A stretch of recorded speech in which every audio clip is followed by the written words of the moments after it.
May the words of our mouths and the meditation of our hearts be always acceptable in thy sight, O Lord, our strength and our Redeemer. Amen.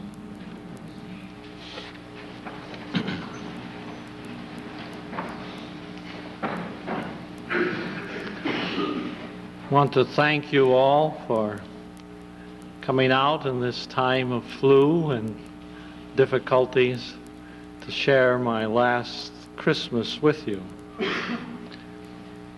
I want to thank especially the choir who worked so hard to provide us the beautiful music, are still working for my last sermon, which will be on the last Sunday in January.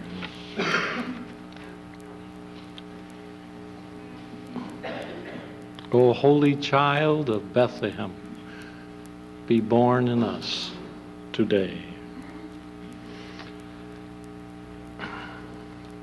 I dedicate the sermon this evening to that very special, most human of saints, Mary Magdalene.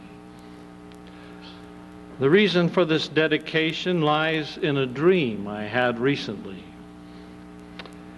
A few of you may recall a pamphlet I produced some years ago entitled The Priest. One character in that series of vignettes was an old hooker named Mabel. Mabel has been in my dreams twice. The first time was soon after I buried her in 1956. I was looking at a star-filled sky when one of the stars, a la Disney, moved toward me, and becoming a large sphere of bluish light, transformed into the head of Mabel, wholesome, radiant, and exploding with her prodigality of joyous humor. At that time, she thanked me for being there for her. In this recent dream, her marvelously exorbitant head, as if put together with slabs of clay by Van Gogh using his putty knife, appeared when curtains of darkness unfolded, and there she was, laughing uproariously.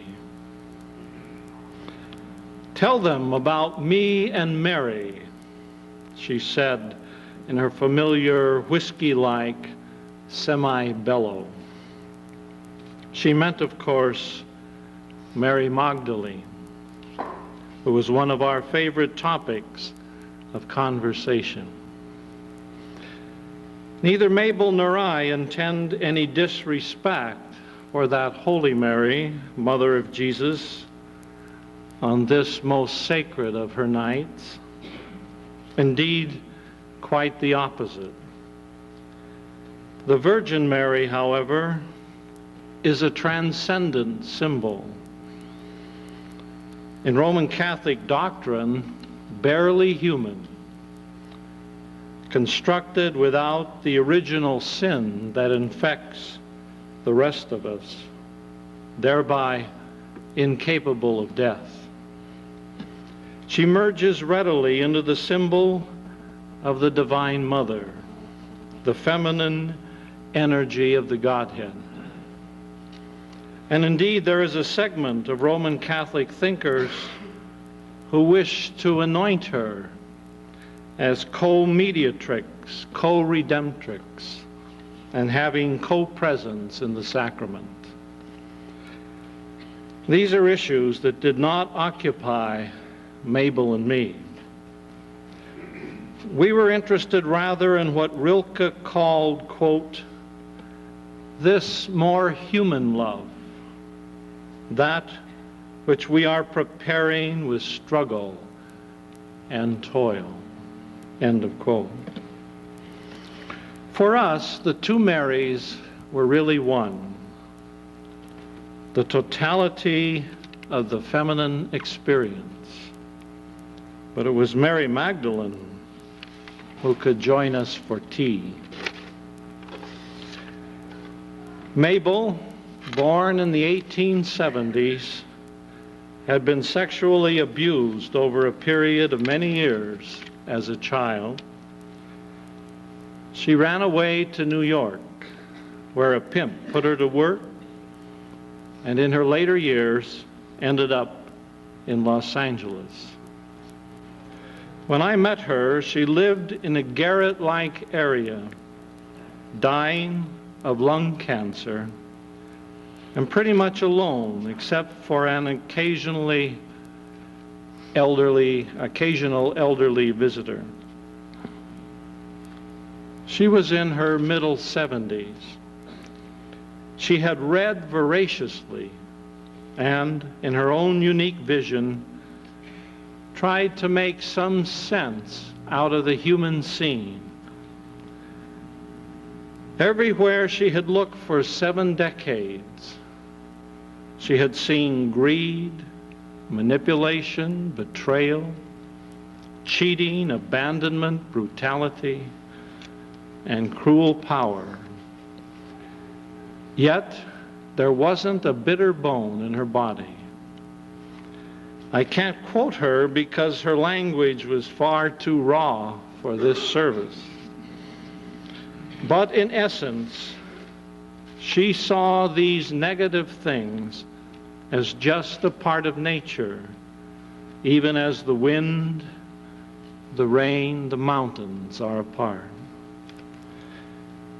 She saw simple things that made her laugh, things I never noticed, such as Clark Gable's ears sticking out. She delighted in Raymond Chandler and would chortle over the blonde bombshell who could cause a bishop to kick a hole in a stained glass window. Her favorite reference was to something she read in Willa Cather about trees being the wisest living things because they are comfortable with living the way they are meant to live. Not long before she died, she said to me, "I've learned to be a tree." We talked for hours about Mary Magdalene. Mabel fell into a musing state one day, which I will paraphrase in an expurgated version. Quote,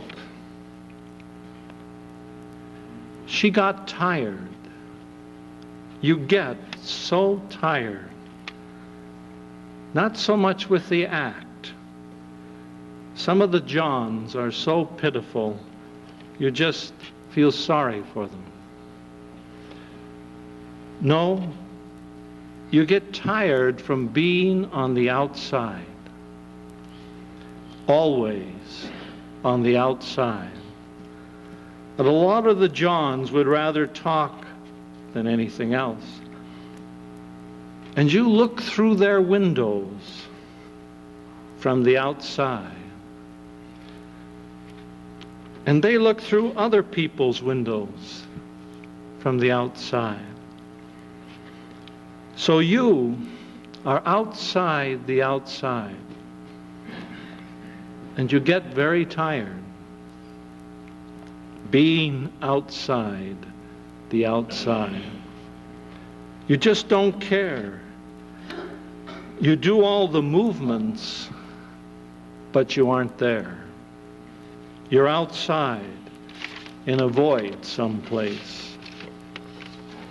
And some cop comes along and arrests you and feels you up pretending to look for a knife. And you laugh at him. But your laugh comes from way outside the outside.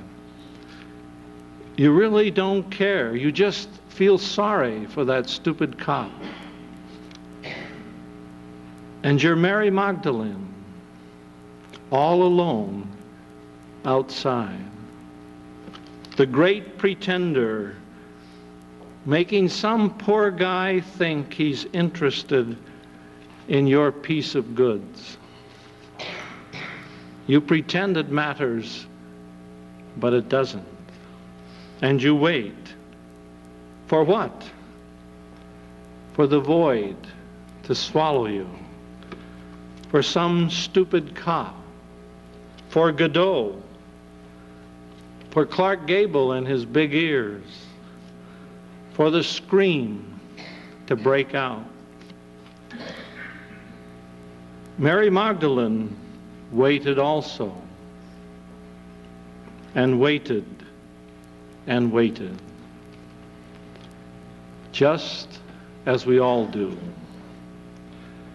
And you know what happened? The feet happened. His feet reached outside of the outside. His feet found her. Isn't that a how do you do? I'll bet hundreds of other men with something other than their feet never reached her at all. But he reached her with his feet. You see, he gave her her own feet so she wouldn't have to stay outside the outside. His feet became her feet. And she came in. Isn't that beautiful? End of the paraphrase.